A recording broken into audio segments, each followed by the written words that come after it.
waa maxay dugta xalay laga maqlay Hargeysa ma qarax baa ka dhacay mise waxaa jira arrimo kale oo aan la ogeyn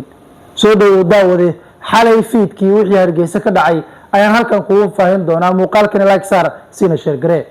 magaalada Hargeysa ee caasimadda maamulka Soomaaliland xalay waxaa laga maqlay jugtaasi oo dhalisay markaasi walaac amni oo aad u fara badan balse jugtan oo ahayd qarax bamba gacmeed oo ay ku hubaysnaayeen ciidan ka tirsan maamulka Soomaaliland xalay fiidkii bartamaha Hargeysa ciidankan oo ku fiidsanaya goob gaar ah isla markaana ahayd goob maqaayad ah oo ay markaasi dadka u soo caweysay tagaan ay ku sugnaayeen ciidankan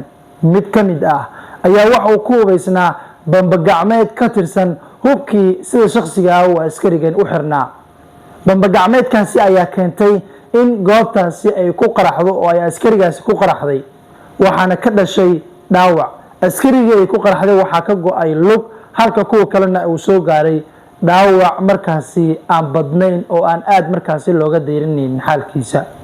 saacadihii la soo dhaafay baraha bulshada ayuu warkani si weyn markaasi ugu faafay iyadoo arintani loo dhigay dhinac kale isla markaana qaraxan laga dhigay qarax weyn isla markaana khasaaro weyn geystay balse arinka inta aad bay uga duwan tahay qaraxan waxa uu ahaa bamba gacmeed askartaasi ku dhex qaraxday mid ka mid ah lugta goysay halka intii kalena ay dhaawacday